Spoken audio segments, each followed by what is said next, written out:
Assalamualaikum warahmatullahi wabarakatuh. Perkenalkan saya Muhaikal dengan NIM F521240003. Nah, di video kali ini saya akan menjelaskan hasil tugas saya tentang akses kontrol matriks atau ACM sesuai dengan studi kasus yang sudah diberikan. Nah, dalam studi kasus ini terdapat tiga user, yaitu Alim, Liam, dan Mila. Masing-masing user memiliki file dengan hak akses yang berbeda-beda. Tujuan dari tugas ini adalah untuk menentukan siapa yang memiliki file, siapa yang bisa membaca, dan siapa yang bisa menulis atau mengedit file tersebut.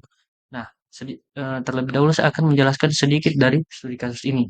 Yang pertama, user Ali memiliki file bernama lat.alim.jar. Sebagai pemilik file, Alim secara otomatis menjadi owner dan punya akses penuh terhadap filenya. Kemudian Liam dan Mila hanya diberikan hak read saja, artinya mereka hanya bisa melihat isi file tanpa bisa mengeditnya. Kemudian yang kedua, user Liam memiliki file bernama lat.liam.jar. Nah, Liam adalah owner dari file ini. Kemudian Mila memiliki hak read dan write, artinya dia bisa membaca sekaligus mengubah isi file tersebut.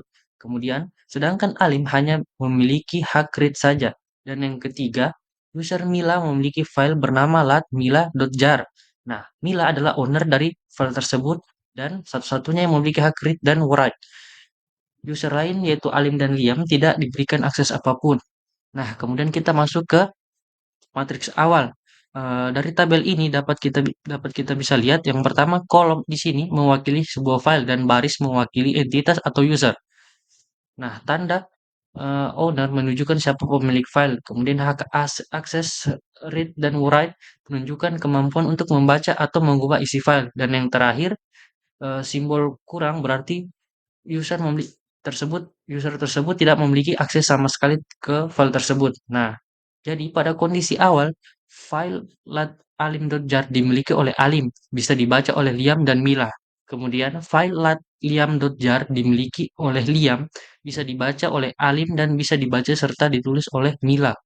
Dan yang terakhir, file lat.mila.jar hanya bisa diakses oleh Mila sendiri. Nah, kemudian kita masuk ke tabel 2, perubahan akses.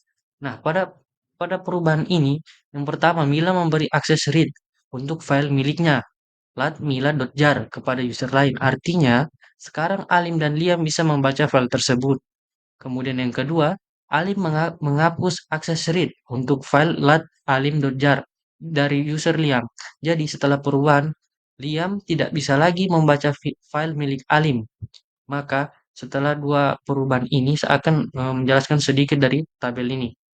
Nah, yang pertama, file alim.jar hanya milik Mila yang masih bisa membaca, sedangkan Liam sudah tidak bisa memiliki akses lagi karena dihapus oleh Alim. Kemudian, file liam.jar tidak ada perubahan, Liam tetap pemilik dan Alim tetap bisa membaca dan Mila tetap bisa membaca serta menulis. Kemudian yang terakhir, file mila.jar, sekarang semua user Alim dan Liam memiliki akses read, tetapi hanya Mila yang tetap menjadi owner dan bisa write. Nah, kesimpulan dari studi kasus ini adalah yang pertama akses kontrol matriks ini atau ACM adalah tabel yang menggambarkan hubungan antara subjek user dan objek atau file dalam sebuah sistem. Dengan ACM ini, kita bisa tahu siapa yang bisa melakukan tindakan tertentu pada file tertentu. Nah, yang kedua, setiap user dapat memiliki hak akses berbeda terhadap file yang sama. Misalnya, satu user bisa memiliki akses penuh, sedangkan user lain hanya bisa membaca. Yang ketiga, perubahan hak akses bisa dilakukan sewaktu-waktu oleh pemilik file, seperti dalam kasus Mila yang memberikan akses baru, dan Alim yang bisa mencabut akses Liam. Dan yang terakhir, dengan adanya ACM, sistem bisa menjaga keamanan data dan mencegah akses tidak sah terhadap file penting. Nah, eh, demikian penjelasan singkat saya. Semoga penjelasan ini bisa membantu teman-teman memahami bagaimana cara kerja pengaturan hak akses dalam sistem keamanan komputer. Kurang dan lebihnya dimaafkan. Wassalamualaikum warahmatullahi wabarakatuh.